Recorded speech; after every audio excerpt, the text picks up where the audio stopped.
Hello guys! Ito na yung itsura ng aking tomato. Ready to pick na siya. Ayan, kakaiba nga lang yung itsura niya. But anyway, don't worry guys. Masarap ito. Lagyan nyo lang ng salt. Ay, sulit na. Ayan. So, kakaiba talaga siya. Pero masarap yan guys. So, don't worry. Try nyo. At ito namang isa ay pipitasin ko na rin. Pero maybe 1 or 2 days from now, pwede na rin siyang kainin. At ito ay medyo hilaw pa. Mas masarap kasi pag sa puno talaga siya nahihinog. At ito namang isa ay ready na rin to pick. Ayan. Yum, yum. Kakaiba din ang itsura niya guys. So try nating pitasin. At meron pang lumusot na parang dila. Ano ba yan? But anyway, organic po ito.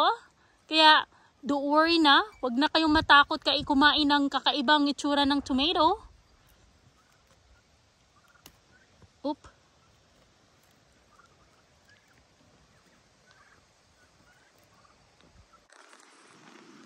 So ayan, kumuha ako ng gunting guys kasi nasira ko siya oh. Buti na lang malaki na. Ayan. Tigas. Ayan.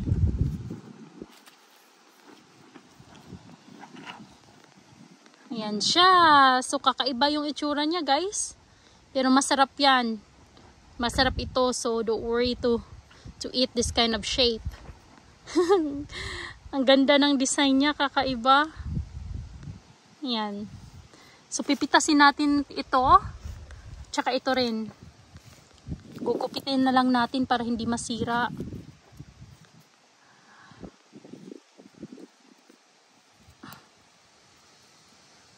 Itong gamit kong gunting guys ay panggunting ko sa aking mga grass, sa mga damo para ipakain ko sa aking manok. Kaya ayan, madumi. Aray. Grabe ang tigas. There we go. Ayan. Yum, yum. Wow, sarap. Yan siya. Tsaka, iwan ko lang kung paano ito. Hindi naman ito gugupitin siguro. Kasi ayan oh. Parang nag-grow siya sa ano talaga niya. Sa branches. Ayan. So, gugupitin din natin siya, guys.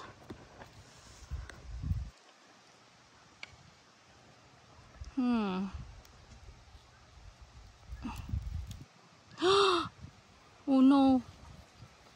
He ended up breaking it. Saglit lang.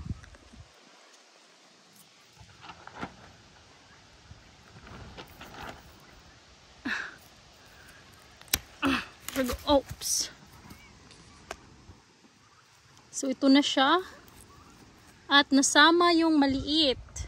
So isasalad ko na lang tong maliit na green kasi nasasarapan ako pag green yung ilagay ko sa salad. At ito naman ay kakainin lang ng ganito. Lagyan lang ng salt. Ay sulit na. Ayan, masarap na. Ayan siya. Parang prutas lang din siya. Ayan oh, may na-damage ko siya oh. Sayang. But anyway, kakainin naman namin to agad-agad. Kaya hindi madadamage yan.